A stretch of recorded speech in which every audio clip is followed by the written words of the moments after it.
Hi hello welcome to our channel. నేను మీ సిరి. ఈరోజు మనం చెప్పుకోబోయే కథ వలపు వర్ణం పార్ట్ 93.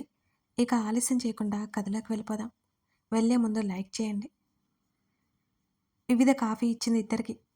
తర్వాత బయటికి రండి ఇద్దరినీ పిలిచింది. మేమెందుకు నువ్వు వెళ్ళు అన్నాడు అర్జున్. హలో సార్, ఇది తమరి పెళ్ళి. ఆ విషయం మర్చిపోయారా? ప్రతి ఒక్క మూమెంట్ ఎంజాయ్ చేయాలి హ్యాపీగా. సిగ్గుపడుతూ కూర్చోకూడదు వివిధ నవ్వుతూ చెప్పింది. వాట్? అర్జున్ ముఖం చిట్లించాడు. అవును, అందుకేగా మీ ఇద్దరు ఇక్కడే కూర్చున్నారు అంది వివిధ. పద. దండం పెట్టేసి వివిధని అనుసరించాడు అర్జున్. వెనుకే విశ్వ కూడా వెళ్ళాడు. ఆకృతి కూడా వచ్చేసింది. సుధా విజయ మాట్లాడుకుంటూ ఉంటే వాళ్ళ పక్కన నిలబడింది. పక్కనే ఉన్న వీరేంద్రతో మాట్లాడుతోంది ఆకృతి. ఆకృతి ఆకృతిని హత్తుకుంది వివిధ. ఏ వివిధ! ఇద్దరూ సంతోషంగా కేరింతలు కొట్టారు ఒకరినొకరు హత్తుకుని. అప్పుడే పెళ్ళికల వచ్చేసింది నీకు. నీ ఫేస్‌లో గ్లో ఎక్కువైంది తెలుసా? ఆకృతిని ఆట పట్టించింది వివిధ. నువ్వు ఊరుకో అంది సిగ్గుపడుతూ. అరే, సిగ్గుపడుతున్నావు కూడా. ఆకృతి ముఖంలోకి తొంగి తొంగి చూసింది వివిధ. ఆకృతి ముఖాన్ని పక్కకు తిప్పుకొని నవ్వుకుంది. ఇంటి చుట్టుపక్కల వాళ్ళని పిలిచారు. పసుపు దంచే కార్యక్రమం మొదలైంది. ఆకృతి అర్జున్ చేత రోకలు పట్టించారు. ఇద్దరు ఒకరినొకరు చూసుకుని చిరునవ్వు నవ్వి పసుపు దంచారు. 60 ఏళ్ల బామ్మ ఒకామె పాత పాటలు పాడుతూ ఉంటే సరదాగా నవ్వుకున్నారు అందరూ.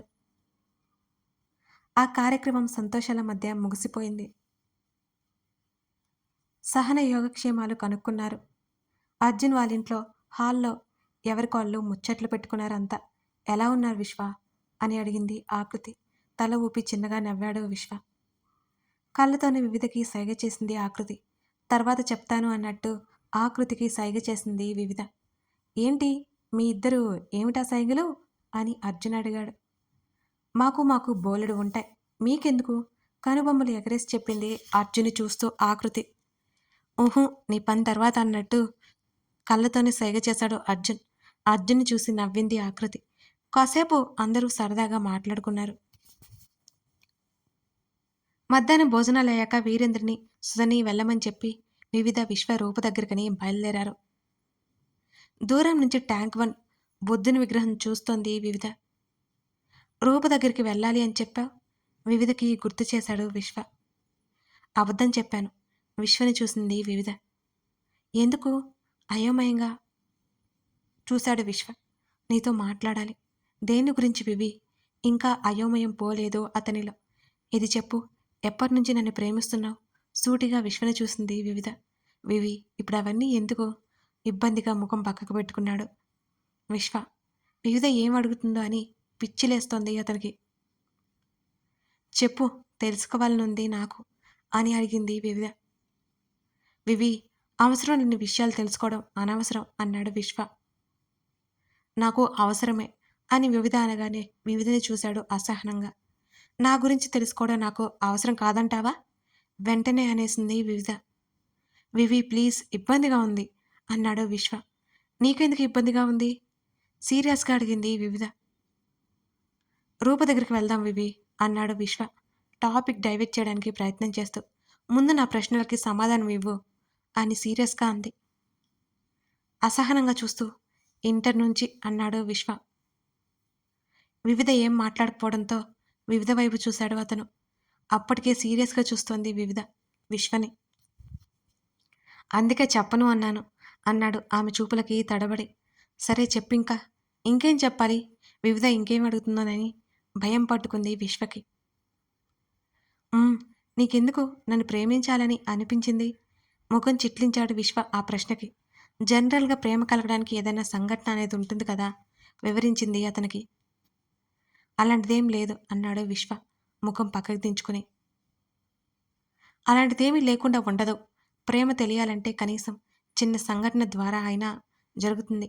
అదేంటో చెప్పు అని అడిగింది.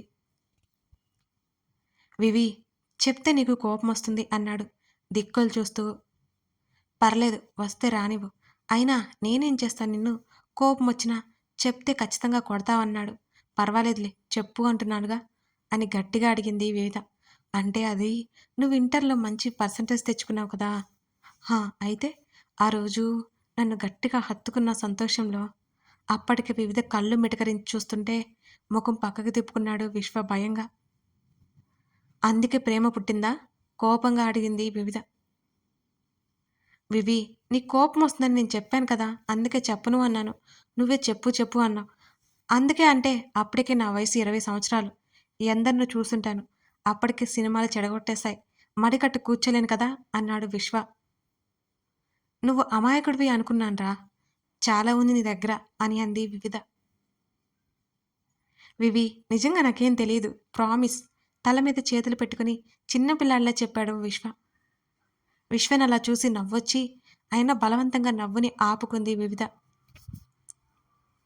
వివి, ప్రామిస్. నేను అలాంటి వాణ్ణి కాదు అన్నాడు విశ్వ. ఎలాంటి అంటే అలాంటి ఎలాంటి వాడివి? కళ్ళెగరేసింది. గతుక్కుమన్నాడు విశ్వ. ఏం చెప్పాలో అర్థం కాక అయోమయ స్థితిలో ఉండిపోయాడు అతను.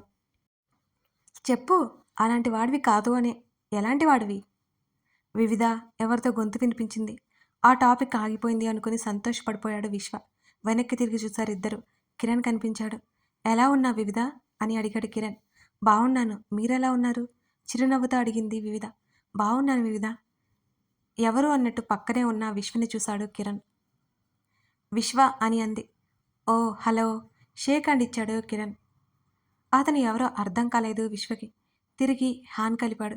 మీరు అని సందేహంగా అడిగాడు విశ్వ. కిరణ్, వివిధ మా ఆఫీస్లోనే వర్క్ చేస్తుంది అని బదిలిచ్చాడు. వివిధ బాస్ అనగానే రూప చెప్పింది గుర్తొచ్చింది విశ్వకి. వివిధకి ప్రపోజ్ చేసింది ఇతనేనా అని అనుకున్నాడు మనసులో. పెళ్ళెప్పుడు వివిధ? కిరణ్ అడిగాడు. ఆశ్చర్యపోయాడు విశ్వ. చిన్నగా నవ్వి ఊరుకుంది వివిధ. కిరణ్ కూడా నవ్వి రీసెంట్గా పాప పుట్టింది అని చెప్పాడు. అవునా సార్, కంగ్రాట్స్ సంతోషంగా చెప్పింది వివిధ. కిరణ్ చిన్నగా నవ్వి ఓకే వివిధ, నేను కలిసినందుకు సంతోషంగా ఉంది, వెళ్ళొస్తాను అని అక్కడి నుంచి వెళ్ళిపోయాడు. విశ్వతో పాటు వివిధ నడుస్తోంది. వివి, చెప్పు. చొరవ తీసుకున్నాను అని తప్పుగా అనుకోకు, ఒక విషయం చెప్పాలి అన్నాడు విశ్వ మొహమాటంగానే. ఇది అప్పటినుంచి కోపంగా విశ్వని చూసింది వివిధ. ఏమో వివి, బాగా దూరం పెరిగినట్టుంది మన మధ్య. ఇలా నచ్చలేదు వివి నాకు. మునుపట్లా ఉండలేమా? బేరగా ముఖం పెట్టాడు విశ్వ. ఏమీ మాట్లాడలేదు వివిధ. ఆమె మనసంతా భారమైపోయింది అతని మాటలకి. విషయం ఏంటో చెప్పు.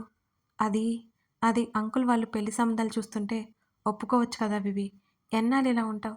నాకు నమ్మకం ఉంది, నీ లైఫ్లోకి వచ్చే పర్సన్ నిన్ను అర్థం చేసుకుంటాడు. నీ లైఫ్ కలర్ఫుల్గా అవుతుంది అని చెప్పాడు విశ్వ. సరే అంది విశ్వ కళ్ళల్లో ఏదో వెతుకుతూ. థ్యాంక్ యూ వివి, ఆంటీకి చెప్తే చాలా సంతోషపడతారు అన్నాడు విశ్వ. విస్సు, ఆ పర్సన్ నన్ను అర్థం చేసుకోకపోతే అని అడిగింది విశ్వని. అయోమయంగా చూశాడు విశ్వ. వివి, ఆ నేను నా గతం చెప్పి అతను ఒప్పుకుంటేనే పెళ్లి చేసుకుంటాను. పెళ్ళికి ఓకే అంటాను. అతన్ని త్వరగా యాక్సెప్ట్ చేయలేను అని అంది. అదంతా అనవసరం వివి అని అన్నాడు విశ్వ అసహనంగా. నా లైఫ్ పార్ట్నర్కి నా గురించి అన్నీ తెలియాలి అని అనుకుంటారు. నేను అదే అనుకుంటాను. వివి, గతం వివి, దాన్ని గతంలాగే చూడాలి. భవిష్యత్తుతో ముడివేయకూడదు. మరింత అసహనంగా ఉన్నాయి విశ్వ మాటలో. నా గతం, నా వర్తమానం, నా భవిష్యత్తు అన్నీ నా లైఫ్ పార్ట్నర్తో ముడిపడి ఉండాలి అని విశ్వ కళ్ళలోకి చూసింది వివిధ. వివి, పిచ్చి పడింది నీకు. అర్థం పర్థం లేకుండా ఏం మాట్లాడుతున్నావు? సీరియస్ అయ్యాడు విశ్వ. లేదు, నేను కరెక్ట్గానే చెప్పాను అని అంది వివిధ. నీ గతం, నీ వర్తమానం, నీ భవిష్యత్తు అన్నిటికీ ఎలా సంబంధం ఉంటుంది అతనితో? గతాన్ని వదిలే, వర్తమానం భవిష్యత్తుని చక్కగా మలుచుకో అని అన్నాడు విశ్వ కోపంగా. అలా అయితే నాకు ఎవరు వద్దు, నేను అసలు పెళ్లి చేసుకోను. 2 అడుగులు ముందుకు వేసింది వివిధ. వివిధ చేతిని గట్టిగా పట్టుకున్నాడు విశ్వ. వెంటనే వెనక్కి తిరిగి చూసింది అతని వైపు. వివి, ఎందుకు ఇలా బిహేవ్ చేస్తున్నావు? అన్నిటినీ వదిలేస్తే నువ్వు సంతోషంగా ఉండగలవు అని అడిగాడు. వెంటనే విశ్వ పట్టుకున్న తన చేతిని చూసింది. అది గమనించిన విశ్వ వివిధ చేతిని వదిలేశాడు. నేను ఎప్పుడూ ఒకేలా ఉన్నాను, నువ్వే లేవు విసుగ్గా ముందుకు నడిచింది వివిధ. నీరసం ఆవహించింది విశ్వని. అతను వివిధని అనుసరించాడు. తర్వాత రోజు సాయంత్రం పెళ్లి శుభలేఖలు వచ్చేశాయి. వాటికి పసుపు కుంకుమ పెడుతున్నారు. ఇదిగో చిన్నారి అని అలా ఆకృతికి నచ్చదని. ఇదిగో ఆకృతి. సోఫాలో కూర్చొని లోకతో ఆడుకుంటోంది ఆకృతి. ఏంటమ్మమ్మా అని అడిగింది. ఇలారా సుమిత్ర పిలిచింది. నువ్విక్కడ బుద్ధిగా కూర్చో, అవన్నీ కదిలించావంటే అమ్మమ్మ కోప్పడుతుంది అని లోకాకి చెప్పింది ఆకృతి. వాడు తోక ఊపి సైలెంట్‌గా సోఫాలో కూర్చున్నాడు. ఏంటమ్మమ్మా అని అడిగింది ఆకృతి. శుభలేఖలు వచ్చాయి. అత్తని పిలువు అని అంది. సరే పిలిచొస్తా. ఆగవే. ఏంటమ్మమ్మా? ఫోన్ చెయ్యి చాలు. నువ్వు వెళ్ళి పిలవడం ఎందుకు? పర్లేదులే పిలిచొస్తా అంది ఆకృతి. వెళ్ళకూడదంటుంటే అని సుమిత్ర అనగానే వెళ్ళకూడదా? ఎందుకు? ఆకృతి ఆశ్చర్యంగా అడిగింది సుమిత్రని. పెళ్లి ముహూర్తాలు కూడా పెట్టుకున్నాం. లగ్న పత్రికలు కూడా రాసేశారు. శుభలేఖలు అచ్చయ్ ఇంటికొచ్చేశాయి.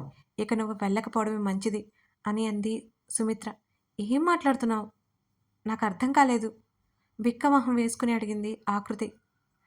పెళ్ళి అయ్యే వరకు అత్తవారింట్లోకి వెళ్ళకూడదు. మన ఆచారం అది అని అంది సుమిత్ర. నీరుగారిపోయింది ఆకృతి. ఇదేం ఆచారం నానమ్మా అని ఆకృతి అనగానే సుమిత్ర సీరియస్గా చూసింది. సరే ముఖం మార్చుకుని హేమకు ఫోన్ చేసి రమ్మని చెప్పింది ఆకృతి. ఆకృతిని చూసి నవ్వింది విజయ. లోకాన్ని ఎత్తుకొని తన గదిలోకి వెళ్ళిపోయింది దిగులుగా ఆకృతి. అర్జున్ నుంచి కాల్ వచ్చింది. హలో బావా నీరసంగా పిలిచింది. ఇంకా లేవలేదా నిద్రమొహమా అని అన్నాడు అర్జున్. బావా అని అరిచింది కోపంగా. చెప్పు. నువ్వే కాల్ చేశావు నువ్వే చెప్పు అని అంది ఆకృతి. ఏంటో అమ్మాయి గారు బాగా కోపంగా ఉన్నారనుకుంటా. సర్లే ఒకసారి ఇంటికి రావే అని పిలిచాడు అర్జున్. ఎందుకు? ఏదైనా పని ఉంటే గాని రావా? రాకూడదట దిగులుగా చెప్పింది ఆకృతి. రాకూడదా? ఎవరన్నారు? అమ్మమ్మ చెప్పింది. అవునా నేనే వస్తాను. మేబీ నువ్వు కూడా రాకూడదు. ఏమో. ఇదెక్కడి గోలే? ఆ మీ నానమ్మ గోల మూతి తిప్పింది ఆకృతి. సరేలే విను. నువ్వు ఇంటర్వ్యూకి అటెండ్ అయ్యావు కదే జాయినింగ్ లెటర్ పంపిస్తాము అన్నారు కదా మెయిల్ చెక్ చేసావా అని అడిగాడు అర్జున్. అదెప్పుడో వచ్చిందిగా. అవునా ఎప్పుడు? వచ్చింది. మరి చెప్పలేదేంటే? నాకు ఇంట్రెస్ట్ లేదులే బావా వదిలే. అదే ఎందుకే? అప్పుడంటే ఎంబీఏ అయింది. బోర్ అని అప్లై చేశా. ఇప్పుడు నాకు ఇష్టం లేదు బావా. దెయ్యం అన్నాడు. అవును. పెళ్ళిలో అన్ని మూమెంట్స్‌ని హ్యాపీగా ఎంజాయ్ చేయాలి నేను. ఆ తర్వాత నీతో లైఫ్ షేర్ చేసుకోవడం. నిన్ను చూసుకుంటాను. నాకు ఇంకేమి అక్కర్లేదు. అప్పుడు జాబ్ చేయాలి అనిపిస్తే చేస్తాను. జస్ట్ నన్ను నేను ప్రూవ్ చేసుకోవడానికి ఇదంతా. నీకు కాదు బావా అని అంది ఉద్వేగంగా. అర్జున్‌కి మాట రాలేదు. అసలు ఇంకేం మాట్లాడలేకపోయాడు అర్జున్ ఆమె ప్రేమ వింటుంటే. బావా ఉన్నావా? హ్మ్. ఏమైంది సడెన్‌గా సైలెంట్ అయ్యావు? నేనేమైనా తప్పుగా మాట్లాడానా? అని అడిగింది ఆకృతి. నీ ఇష్టం వచ్చినట్టు ఉండవే. ఎప్పుడూ సంతోషంగా ఉండాలి నువ్వు అన్నాడు. అయితే బయటికి తీసుకెళ్ళు. అమ్మమ్మ కలవకూడదంది అని నానమ్మ మీద చెప్పావు? నిజంగా నిజం బావా. మొన్నే కదా కింద పడ్డావు. సైలెంట్‌గా ఇంట్లో కూర్చో అన్నాడు అర్జున్. నేను అలుగుతాను. నువ్వు తీసుకెళ్ళలేదనుకో అని మూతి ముడుచుకుంది ఆకృతి. హాయిగా ఎంచక్కా అలగవే అన్నాడు అర్జున్. బావా ఉంటాను ఇప్పుడే వచ్చాను ఫ్రెష్ అవ్వాలి అని అన్నాడు అర్జున్. మోసం నవ్వి కాల్ కట్ చేశాడు అర్జున్. తర్వాత సహనకి కాల్ చేసింది ఆకృతి. తన బాగోగులన్నీ అడిగింది. పెళ్లి డేట్ ముహూర్తం చెప్పి తప్పకుండా రావాలని మరీ చెప్పింది ఆకృతి. ప్రెగ్నెన్సీలో కాంప్లికేషన్స్ లేకపోతే వస్తాను అని సహన మాట ఇచ్చేసింది. ఆకృతి సంతోషపడిపోయింది. వివి మాట్లాడవా? వివిధ పక్కకి కూర్చున్నాడు విశ్వ. గార్డెన్లో కూర్చొని ఆకాశంలో చంద్రుని చూస్తుంది వివిధ. ఏం మాట్లాడాలి? విశ్వని చూసింది వివిధ. నాకేం బాలేదు వివి అన్నాడు విశ్వ. ఏం బాగోలేదు? నువ్విలా ఉంటే నాకేం బాలేదు. ఎలా ఉంటే? నాతో అంటి ముట్టినట్టు ఉండటంతో నీకు అంతగా కోపం ఎందుకొచ్చింది అని అడిగాడు విశ్వ. విసు ఇటు చూడు అని అనగానే వివిధ వైపు చూశాడు. ఇంకోసారి పెళ్లి గురించి ఎత్తకు. నాకు ఖచ్చితంగా కోపం వస్తుంది. ఎవరినో ఒకరిని చేసుకోమంటే చిరాకు కాక ఇంకేం వస్తుంది అని అంది వివిధ. ఎవరినో ఒకరిని కాదు నీకు నచ్చిన అతన్ని చేసుకో. మరి నువ్వు? నేనేంటి? మరి నువ్వు చేసుకో పెళ్ళి. ఆ తర్వాత నేను చేసుకుంటానులే. ఊహు. ఏంటి ఊహు? విశ్వ చెంప మీద కొట్టింది వివిధ చిన్నగా. ఆశ్చర్యంతో నోరు తెరిచి వివిధనే చూశాడు విశ్వ. నీకు అర్థం కాదు నా బాధ. కళ్ళల్లో నీళ్లు తిప్పేసింది వివిధ. ఉన్నట్టుండి వివిధ ఎందుకు ఏడుస్తుందో అర్థం కాలేదు విశ్వకి. వివి ఇప్పుడు నేనేం తప్పుగా మాట్లాడాను? నువ్వెందుకు ఏడుస్తున్నావు అని అయోమయంగా అడిగాడు విశ్వ. నీకేం అర్థం కాదురా అని మరో దెబ్బ వేసింది విశ్వ చెంప మీద. ఈసారి నిజంగానే చుక్కలు కనిపించాయి విశ్వకి ఆమె చేతి దెబ్బకి. వివి, ఎందుకు కొడుతున్నావు అని బిక్కమొహం వేసుకున్నాడు విశ్వ. నా లైఫ్ పార్ట్నర్ నాకు ఎవరి వద్దు, నన్నెవరూ అర్థం చేసుకోరు, నువ్వు తప్ప అని వెంటనే విశ్వ మెడ చుట్టూ చేతులు వేసి అతని మీదకి వాలి అతని ఎదలో ముఖం దాచుకుంది వివిధ. ఇంకా అయోమయం పోలేదు విశ్వకి. వివి, ముందు కూలవ్వు అని ఆమెను సముదాయించాడు విశ్వ. అతని నుంచి దూరం జరగలేదు వివిధ. వివి మెల్లిగా దూరం జరిపాడు. ఇక నేనేం మాట్లాడను, నీకు ఏది చేయాలి అనిపిస్తే అదే చెయ్యి, నేనేం మాట్లాడను, నువ్వు కన్నీళ్ళు పెట్టకు వివి, ఐ కాంట్ బేర్ అన్నాడు వివిధ కళ్ళు తెరుస్తూ విశ్వ. విశ్వకి అర్థం కాలేదు అని వివిధకి బాగా అర్థమైంది. నువ్వు నా అమాయకపు మహారాజువి అని మనసులోనే అనుకుంది. నిదానంగా ఒక మంచి వ్యక్తిని చూద్దాం, ఇప్పుడు వదిలే సరేనా అని విశ్వ అంటుంటే విశ్వని కొట్టడానికి చెయ్యెత్తింది వివిధ. వివి ఆగు, ఇందాక చాలా గట్టిగా తగిలింది అన్నాడు రెండు చెంపల మీద రెండు చేతులు పెట్టి. తను నవ్వించడానికి చూస్తున్నాడని అర్థమైంది వివిధకి. సారీ విశ్వ చేతి మీద చేయి వేసి చెప్పింది వివిధ. నువ్వే కదా, పర్లేదులే అన్నాడు. 2 క్షణాలు విశ్వని చూసి పైకి లేచింది. ఆకాశంలోకి చూస్తుంది. విస్సు, చెప్పు వివి, నా మీద కోపంగా ఉందా అని అడిగింది. నీ మీద కోపం ఎప్పుడూ రాదు నాకు అన్నాడు వెంటనే విశ్వ. నిజంగా ఎప్పుడూ రాలేదా? అతని వైపు తిరిగింది. నిజంగా నిజం. అతను ఆమె ఎదురుగా నిలబడ్డాడు. విస్సు అని అతని చేతిని పట్టుకుంది. వివిధనే చూశాడు విశ్వ.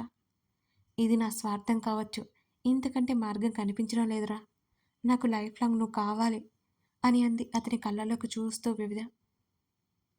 విశ్వ కళ్ళు క్షణాల్లో ఆశ్చర్యంలోకి వెళ్ళిపోయాయి వివిధ మాటలు వింటుంటే. విస్సు అంది అతనేం మాట్లాడుకోవడంతో. వివి, జాలి చూపిస్తున్నావా అని అడిగాడు విశ్వ. కాదు, నీ ప్రేమ కావాలరా నాకు, బేలగా ముఖం పెట్టింది.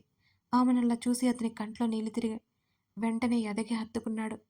ఆ కోరికని అణుచుకోలేకపోయాడు విశ్వ. విశ్వ హృదయం మీద తలవాల్చి ఏడుస్తోంది వివిధ. ఒంటరిగా ఫీలింగ్ భరించలేక పోతున్నాను విస్సు, నాకు నువ్వు కావాలరా సన్నగా వెక్కిళ్ళు పెడుతూ ఏడుస్తూ చెప్పింది వివిధ. వివిధ తల నిమురుతూ ఉన్నాడు విశ్వ. అతని కంట్లో నుంచి నీళ్లు జారి వివిధ తల మీద చేరాయి. ఇది నా స్వార్థమని నాకు తెలుసు, కానీ నాకు కొంచెం టైం కావాలరా, నేను నార్మల్గా అవ్వాలి అంటే అని అంది వివిధ. వివి కూల్, తర్వాత మాట్లాడుకుందాం అన్నాడు విశ్వ. అంటే నేను నమ్మట్లేదా? అతని నుంచి దూరం జరిగింది వివిధ.